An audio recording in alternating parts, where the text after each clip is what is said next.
Andor's blade reflects a light into the dark forest as Helda puts some rope over her shoulder, Olvar stretching his bow in readiness for their task. Andor points the blade into the forest before rushing in. Let's do this.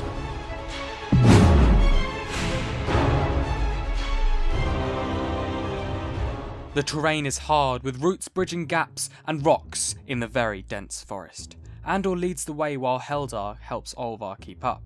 They get distracted by the ground getting muddy, but as they look up again, they see Andor standing still on a rock, looking down.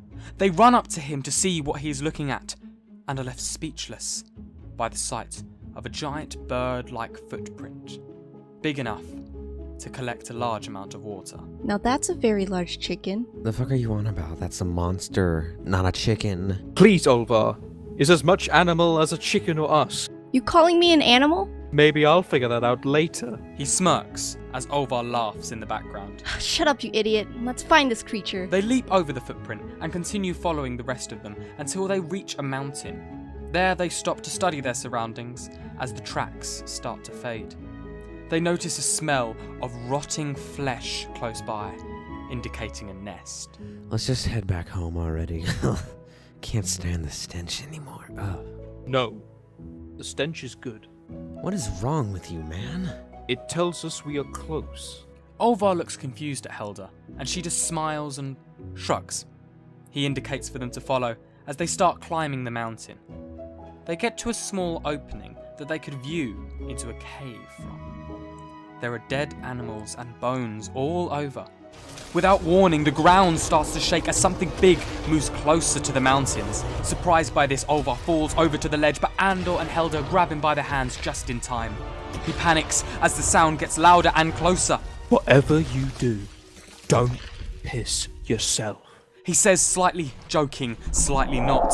Olvar attempts to get back, but before he can get close, a large head of what seems like a dragon appears in the dark. Its eyes would send fear shivering through Olvar, making him forget that he was hanging over his death as if to fall. The creature is huge and almost fills the cave itself, but between its legs run some smaller ones. They pull Olvar back up and he falls onto the ground, catching his breath. I got an idea.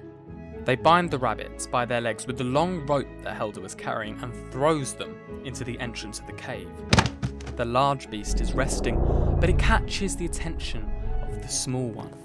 It sniffs as it starts to follow the meat that is slowly being pulled out of the cave. Once fully out of the cave and lured into a dead end, Olvar and Helda push some large rocks to block the entrance. As the creature turns and notices the trap, Andor leaps onto its back and throws a bag over its head to blind it. The creature quickly tosses him off his back due to it being incredibly hostile. He pulls out his sword and runs right to it. He is hit by the creature's tail as it is panicking around the very claustrophobic area. Helda and Olvar stretch a line of rope across the area and lower it to the ground before running the line towards the creature. It trips on the rope and falls on Andor. Stressed by this, Helda and Olvar attempt to pull the beast back with the rope. Andor crawls out from under it and gives them an angry glare before turning to the struggling beast. He puts a hand on its skin. Now rest. He says before thrusting his blade straight up through the jaw to the brain, instantly ending the life of the creature. He falls down with it to catch his breath. The other two come sliding down the mountain to check on him. Oh my god. We actually fucking did it! Yeah, thanks for the aid up there.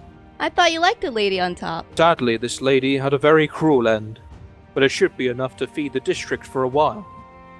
Sorry to interrupt, but just one question. How do we plan to bring this beast all the way back?